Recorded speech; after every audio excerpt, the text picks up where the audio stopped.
మన ప్రతి ఇంట్లోనూ వాడని పాత బట్టలు చాలానే ఉంటాయి. కొందరు వాటిని పక్కన పడేస్తుంటారు. మరికొందరు ఎవరికైనా ఇచ్చేస్తుంటారు. అయితే ఈ పాత బట్టల విషయంలో మనం తెలియక చేసే కొన్ని పనులు ఇంట్లోకి దరిద్రాన్ని ఆహ్వానిస్తాయని జ్యోతిష్య శాస్త్ర నిపుణులు హెచ్చరిస్తున్నారు. అసలు పాత బట్టలను ఎవరికి ఇవ్వాలి, ఎవరికి ఇవ్వకూడదు? పాత బట్టలు దానం చేస్తే లక్ష్మీదేవి వెళ్ళిపోతుందా? ఈ రహస్యాలు ఇప్పుడు తెలుసుకుందాం.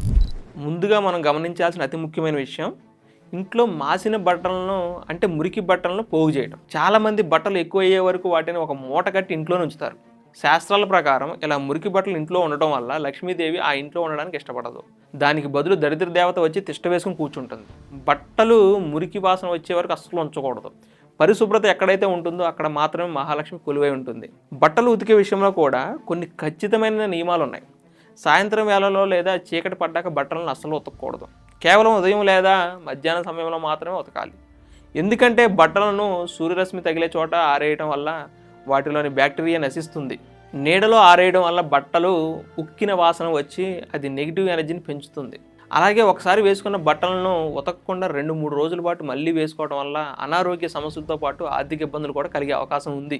ఇక పాత బట్టల దానం విషయానికి వస్తే, పాత బట్టలు ఇస్తే లక్ష్మీదేవి వెళ్ళిపోతుందని చాలామంది భయపడుతుంటారు.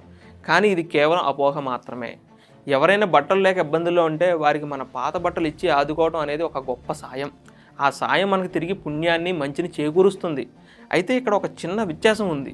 కొత్త బట్టలు కొని ఇస్తే అది దానం అవుతుంది. మన దగ్గర ఉన్న పాత బట్టలు ఇస్తే అది సాయం అవుతుంది. ఏదేమైనా ఆపదలో ఉన్నవారికి సాయం చేయడం వల్ల లక్ష్మీదేవి ఆగ్రహించదు. పైగా మీపై ఆమె అనుగ్రహం పెరుగుతుంది.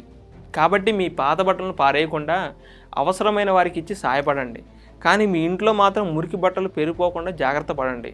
ఈ సమాచారం మీకు నచ్చితే వెంటనే లైక్ చేయండి, మీ మిత్రులకు షేర్ చేయండి. మరిన్ని ఇంట్రెస్టింగ్ వీడియోస్ కోసం మా ఛానల్ ఇప్పుడే సబ్స్క్రైబ్ చేసుకోవడం మర్చిపోవద్దు.